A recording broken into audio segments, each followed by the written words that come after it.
नीले गगन के तले धरती का प्यार पले। ओहो, क्या बात है। आज तो बड़े सोनू निगम बन रहे हो। यस, क्योंकि ये एक हिंट थी।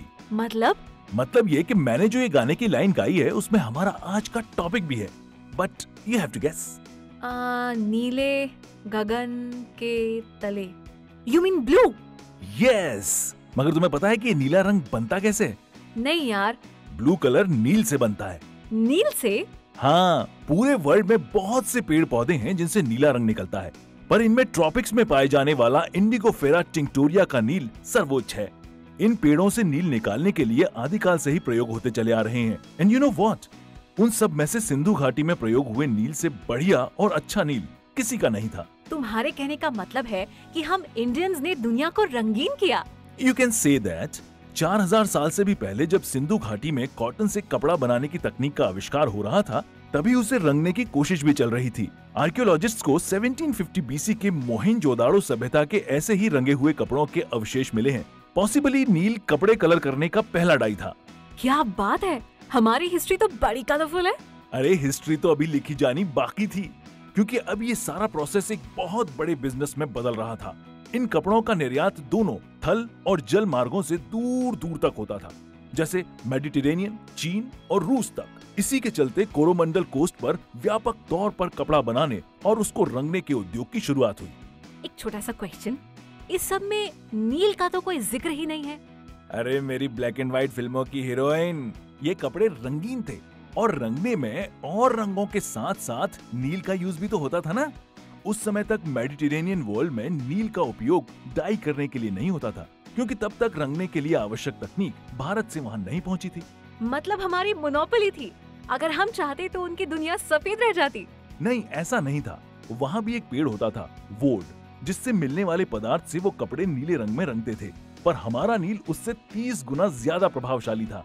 ओहो, यानी हमारा नील लॉन्ग लास्टिंग था। हाँ, फर्स्ट सेंचुरी एडी में लिखी गई किताब पेरिप्लस ऑफ द एरिथ्रियन सी में भारत से नील और कपड़े के निर्यात के उल्लेख हैं। यही नहीं, डियोस्कोरिडीज की एनसाइक्लोपीडिया डी मटीरिया मेडिका में भी इंडिया के नील का उल्लेख है। वैसे ये नील बनता कैसे है? पहले जमाने में कभी नील की खेती नहीं की जाती थी, बल्कि इसके प्लांट्स को मिट्टी की उर्वरक शक्ति बढ़ाने में लगाया जाता था। मगर बाद में जब नील की डिस्कवरी हुई तो इस पेड़ की पत्तियों को प्रोसेस करके नील बनाया जाने लगा। पहले निकालने पर तो ये काला पदार्थ होता है, पर पानी से मिलने के बाद ये नीले या बैंगनी रंग का बन जाता है। आज से मेरा फेवरेट कलर ब्लू है। कोई पूछेगा तो फ्लॉन्ट करूंगी सारी जानकारी। 400 एडी में ग्रीक्स और रोमन्स ने भी इंडियन नील को खूब इंपोर्ट किया। अपने कपड़े रंगने के लिए? नहीं, एक्चुअली वो नील को लग्जरी प्रोडक्ट मानते थे, इसलिए वो इसका इस्तेमाल अपने यहाँ पेंट्स और मेकअप में किया करते थे। मेकअप में नील? मुंह लाल होते तो सुना था, मगर ये ग्रीक्स और रोमन्स तो मुंह नीला करते थे। इटली का महान ट्रेवलर मार्को पोलो जब भारत आया तो उसने 1292 में अपनी किताब में नील की खेती को मेंशन किया। According to him, Gujarat, Cambay और मालाबार में स्थित किलों में भारी मात्रा में नील पाया जाता था। मार्को पोलो ने इस किताब में नील के प्रोडक्शन की प्रक्रिया का भी वर्णन किया है। You mean to say सारी दुनिया हमारे नील के सामने नील कर रही थी? 16वीं और 17वीं शताब्दी में जब पोर्चुगीज, डच और अंग्रेज व्यापारियों ने भारत और यूरोप के बीच एक व्यापार मार्ग बना दिया, तब जाकर यूरोप के बाजारों में नील खूब अवेलेबल हो गई। मगर 16th सेंचुरी में तो इंडियन मार्केट में पुर्तगालियों का कब्जा था। तभी तो सामान हमारा और पैसे पोर्चुगीज कमाते थे और खूब नील यूरोप को सप्लाई करते थे। ये तो गलत बात है। यूरोप के कपड़ा उद्योग ने नील का स्वागत किया और नील वहाँ के लोगों की पहली पसंद बन गई। ये निर्यात इतना बढ़ गया कि फ्रांस और जर्मनी की सरकारों ने तो नील के आयात पर रोक लगा दी, क्योंकि इससे उनके अपने रंगों के बिजनेस को चोट पहुंच रही थी। 18th सेंचुरी के आते आते पुर्तगालियों की जगह डच और अंग्रेजों का नील के कारोबार पर कब्जा हो गया था। ओह, नॉट अगेन। मतलब अब इन्होंने पैसे कमाए। हाँ, कुछ ऐसा ही समझो। ब्रिटिश ईस्ट इंडिया कंपनी ने अपनी पहली नील उत्पादन के लिए फैक्ट्री सूरत में 17th सेंचुरी के पहले दशक में लगाई। उनके लिए ये कारोबार इतना मुनाफे वाला साबित हुआ कि नील के निजी कारोबार पर उन्होंने रोक लगा दी। नील से इतना मुनाफा? तुम्हें पता है, दुनिया में सबसे अच्छी क्वालिटी का नील भी इंडिया में ही मिलता था, वो भी राजस्थान के एक छोटे से गांव बयाना में। Wow man, that's something amazing. नील का भी एक पूरा इतिहास है, isn't it?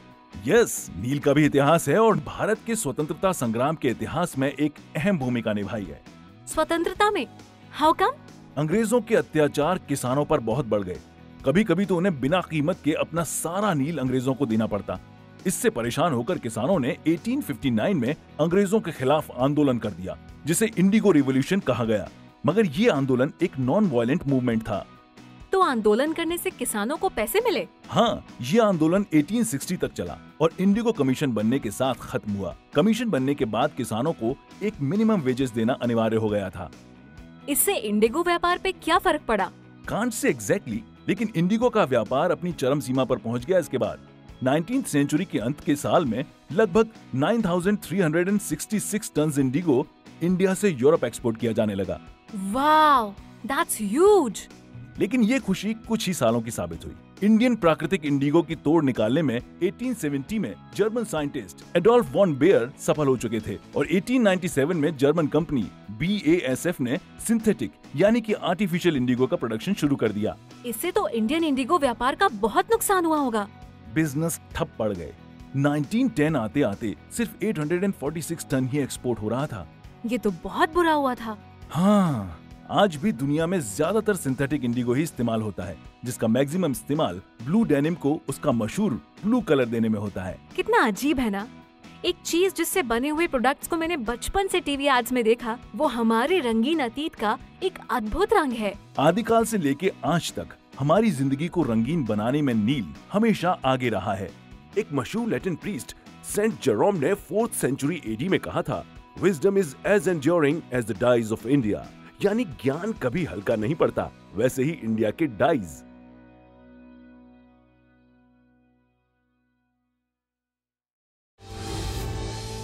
Like, share, subscribe and click on the bell icon to never miss an update from Epic.